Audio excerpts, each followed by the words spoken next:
This is a summary of To Kill a Mockingbird, focusing on chapters 1 to 10, created to help students succeed in their exams. If you found this helpful, please subscribe, like the video, and hit the notification bell for more chapter summaries. Chapter 1. This chapter delves deeply into the mysterious aura surrounding the Radley house and its inhabitants, particularly Boo Radley, as seen through the curious and imaginative eyes of Scout, Jem, and Dill.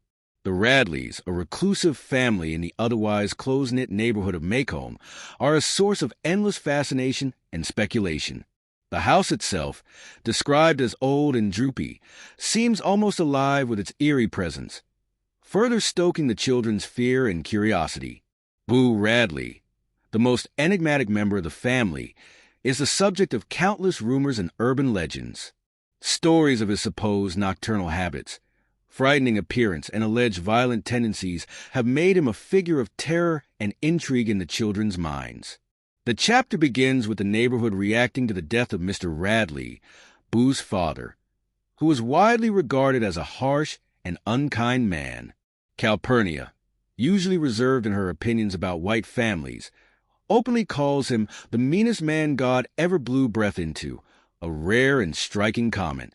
The children, along with the rest of the neighborhood, initially believed that Mr. Radley's death might bring a change, perhaps even coax Boo out of hiding. However, this hope is quickly dashed when Nathan Radley, Boo's elder brother, returns from Pensacola to take his father's place. Nathan, much like his father, keeps the Radley household shrouded in mystery and isolation, continuing the tradition of estrangement from the community. Although Nathan occasionally acknowledges the children with a greeting, his interactions are minimal, and he remains a distant figure. Dill, Scout, and Jem spend their summer consumed by curiosity about the Radleys, particularly Boo. Dill, new to Maycomb and captivated by the town's stories, becomes the most obsessed with uncovering the truth about Boo. He pesters Jem and Scout with questions and speculations, urging them to think about what Boo might be doing inside the house. Dill's fascination grows with every whispered tale, especially the one from Miss Stephanie Crawford, who claims to have seen Boo staring at her through a window at night, his face pale and ghostly. Jem adds to the mystique by describing Boo as a monstrous figure, 6.5 feet tall, dining on raw animals, with blood-stained hands, a scarred face, and drooling constantly. This gruesome image, though clearly a product of childhood imagination and fear, serves to heighten Dill's determination to see Boo. Dill eventually proposes that they try to lure Boo out of the house. While Jem is initially resistant, Dill's persistent teasing and daring remarks about the bravery, or lack thereof, of Maycomb's residents finally wear him down.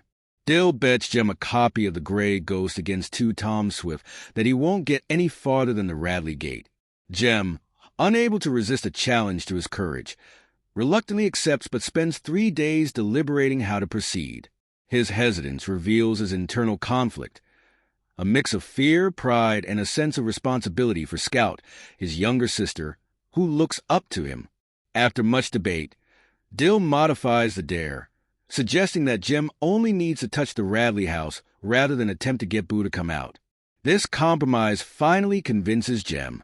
Determined to prove his bravery, Jem carefully studies the house and yard before suddenly darting forward, slapping the side of the house, and sprinting back to the safety of their porch. Scout and Dill follow him in a rush, their hearts pounding with adrenaline and fear. Once they are safely back on their porch, the children pause to catch their breath and glance back at the Radley house. At first, everything appears unchanged, but then they notice a subtle, almost imperceptible movement. A shutter inside the house flickers briefly, as though someone is watching them.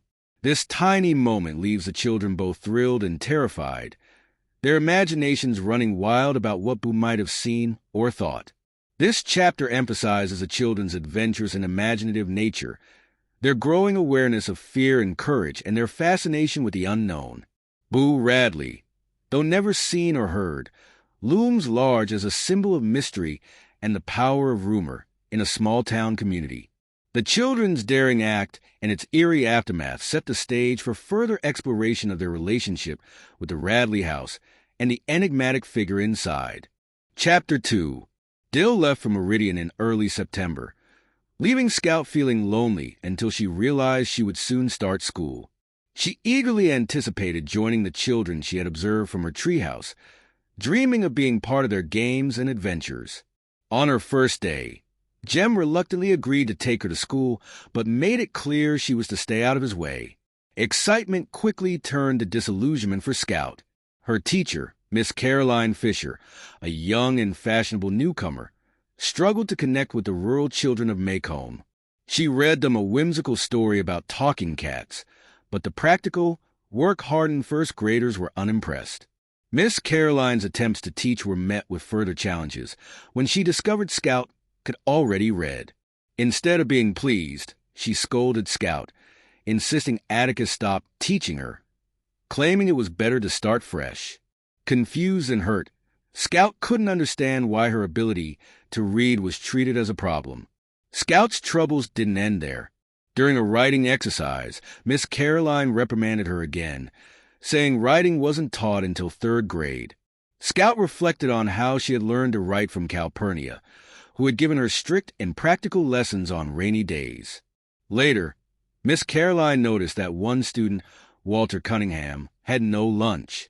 When she offered him a quarter to buy food, he refused, leaving her confused.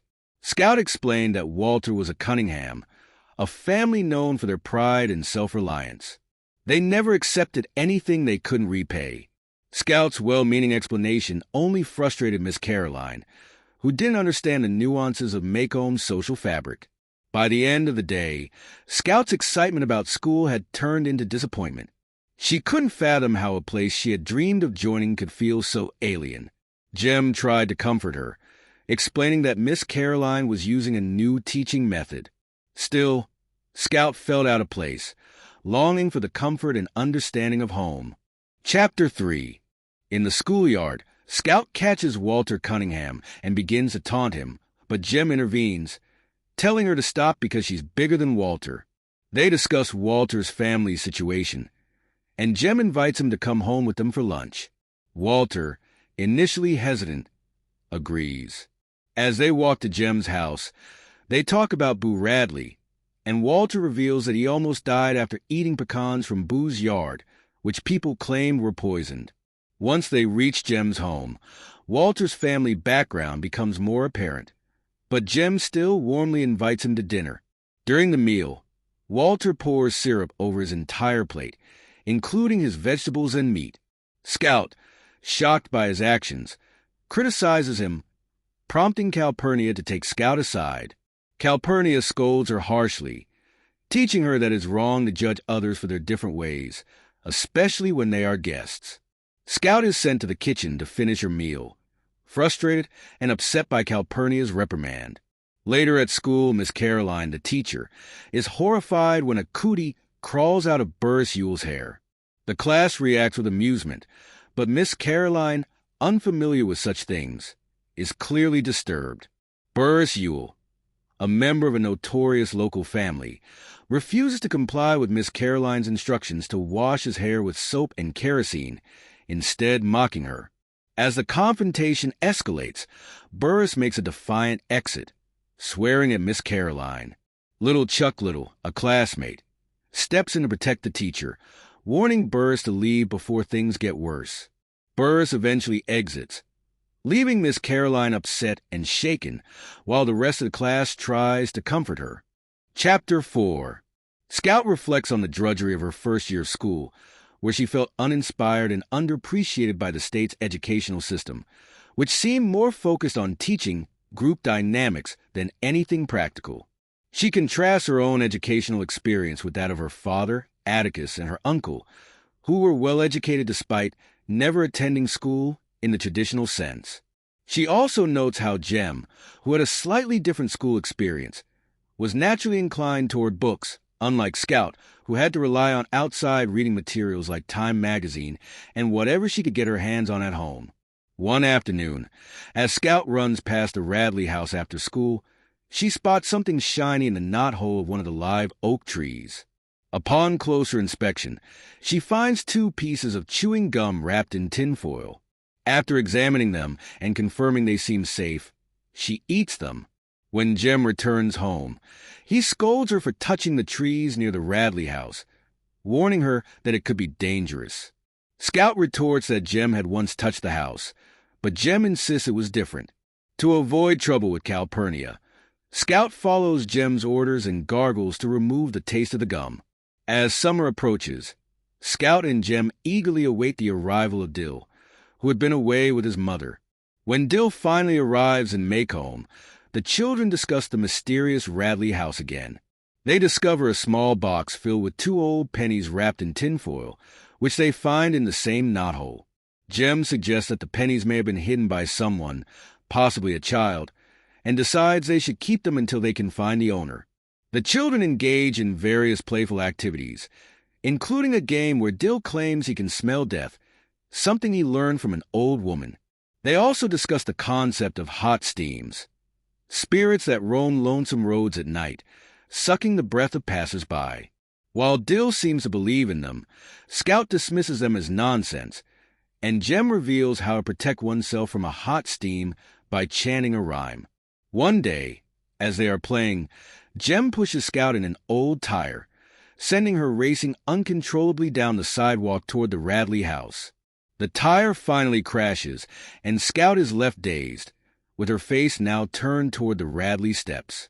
Jem calls out for her to hurry, but Scout freezes, overcome by a strange sensation of fear and awe as she faces the Radley house. Thank you for listening and joining us. If you enjoyed this audiobook summary, don't forget to like, subscribe, and hit the notification bell to stay updated with more summaries that inspire and expand your mind. Drop a comment below to share which book you'd like us to summarize next.